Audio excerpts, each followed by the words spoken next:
Als nächstes haben wir eine finale Verbesserung in dem Bereich Multi-Library Support. Während man in der älteren eCatster-Version zwischen den 3 Bibliotheken wechseln musste, stellen wir in der aktuellen eCatster-Version nur noch die 3 Bibliotheken ein und das System übernimmt alles Weitere. Was das bedeutet, sehen wir in diesem Video. Nachdem wir die Bibliotheken eingestellt haben, gehen wir direkt in den Searcher rein und suchen zum Beispiel nach dem Bauteil 2n und sehen, dass wir dieses Bauteil dreimal haben, in 3 verschiedenen Bibliotheken. Alle 3 Bauteile haben 3 unterschiedliche Eigenschaften, unterschiedliche Footprints, unterschiedliche Symbole. Für eine bessere Darstellung haben wir die Bauteile genauso genannt wie auch die Bibliotheken, in denen sie sich befinden. Hier haben wir das Bauteil Project aus der Bibliothek Project. In dem Eigenschaftsfenster sehen wir, dass der Part als auch das Symbol aus der Bibliothek Project kommen. Hier sehen wir, dass die Bauteile aus der Bibliothek Local kommen. Wenn wir jetzt die Eigenschaften des Bauteils ändern wollen, wie zum Beispiel Part-Details, sagen wir Edit Part, es wird die Project-Bibliothek aufgemacht und das Bauteil Project geladen. Das gleiche passiert auch beim Symbol.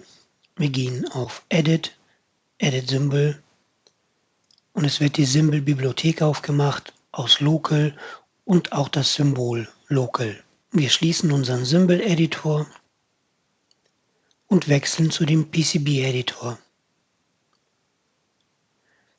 Hier sehen wir unser Board mit den verbauten Bauteilen. Als nächstes sehen wir, dass auch Autosend oder auch das sogenannte Cross-Probing, dass das auch funktioniert. Wir selektieren im Schematic-Bereich ein Bauteil und das Bauteil wird im PCB-Editor selektiert. Und der PCB-Editor springt auch dahin, wo das Bauteil sich befindet. Also auch das funktioniert mit der Multi-Library wie erwartet. Auch in dem PCB-Editor unter dem Library Searcher können wir nach dem Bauteil suchen und wir bekommen die Ergebnisse aus den 3 unterschiedlichen Bibliotheken. Auch hier sehen wir in dem Bereich Eigenschaften, woher unser Part und woher unser Footprint kommt. Sowohl die Funktion Change Footprint hat jetzt die richtigen Footprints, die wir ersetzen können oder mit denen wir tauschen können, als auch die Funktion Change Part. In beiden Funktionen bekommen wir die passenden Elemente aus den 3 unterschiedlichen Bibliotheken angezeigt.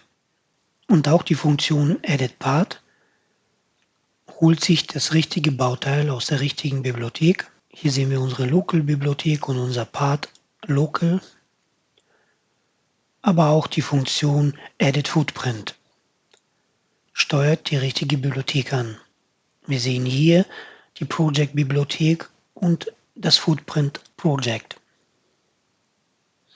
Somit haben wir gesehen, dass die Hauptfunktionen aus dem Bereich Schematic Editor und PCB Editor mit der Multi-Library wie erwartet funktionieren.